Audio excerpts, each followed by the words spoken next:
तर मुख्यमंत्री शिंदे मनोज जरांगे यांच्याशी संवाद साधण्याची शक्यता सूत्रांनी वर्तवलेली आहे। जरांगे पाटील मुंबईच्या दिशेने निघाल्यानंतर सरकार आता सतर्क झालेलं आहे, ऍक्शन मोडवर आलेलं आहे। मुख्यमंत्र्यांच्या वर्षा बंगल्यावर दुपारी 3 वाजता तातडीची बैठकही बोलावण्यात आली आहे। सर्व जिल्हाधिकारी आणि विभागीय आयुक्तांची दुपारी शिंदेंसोबत बैठक आयोजित करण्यात आली आहे आणि मुख्यमंत्री शिंदे मनोज जरांगे पाटलांशी संवाद साधण्याची शक्यता वर्तवली जाते अशी माहिती सूत्रांनी दिलेली आहे। या संदर्भात अधिक माहिती घेऊयात आमचे प्रतिनिधी गिरीश गायकवाड यांच्याकडून।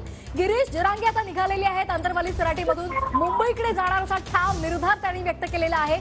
राज्याच्या कानाकोपऱ्यातून सुद्धा मराठा समाज आता निघालेला आहे आणि त्याच वेळी एक महत्त्वाची बातमी समोर येते ती म्हणजे शिंदे हे जरांगेंशी संवाद साधण्याची शक्यता वर्तवली जाते। का अधिकचे अपडेट्स आहेत? नक्कीच आपण पाहतोय जरांगे पाटील आपल्या मागण्यांवरती ठाम आहे आणि भूमिकेवर सुद्धा ठाम आहे। कुठेही ते पिछे हात घेताना आपल्याला पाहायला मिळत नाही आणि आज लाखोच्या संख्येनं हजारोच्या संख्येनं ते आपल्या मराठा समर्थकांसोबत चालायला त्यांनी सुरुवात केलेली आहे।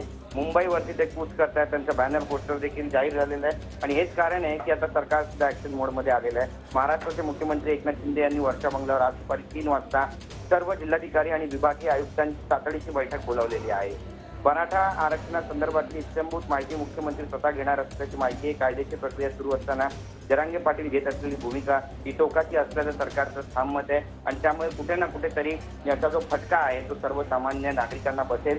ही झळ जी आहे ती सर्व समाजापर्यंत पोहोचेल आणि एक चुकीचा जो संदेश आहे तो जाहीर असं बोललं जात आहे आणि हे होऊ नये यासाठी मुख्यमंत्री ऍक्शन मोडमध्ये आले। जरांगे पाटील यांची समजूत काढण्याचा जो पूर्ण प्रयत्न आहे तो सरकारचा असणार आहे। त्यासोबतच सगळे सोयऱ्यांना कशा पद्धतीने आरक्षण दिलं जाईल याबद्दलची माहिती सुद्धा जरांगे पाटील यांना दिली जाईल असं बोललं जात आहे। जरांगे पाटील यांनी मुंबईमध्ये येऊ नये, कायदा सुव्यवस्थेचा प्रश्न निर्माण करू नये अशी विनंती सरकारकडून जरांगे पाटील यांना दिली जाणार आहे।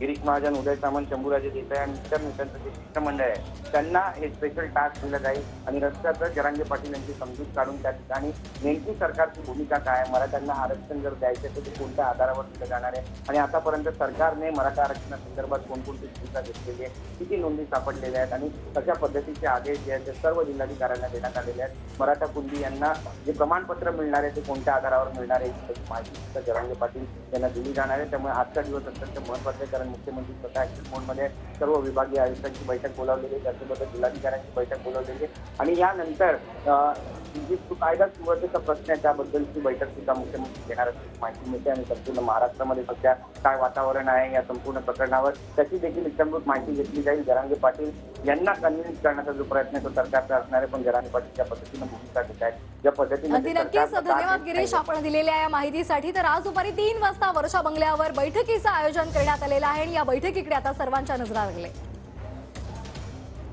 मी आता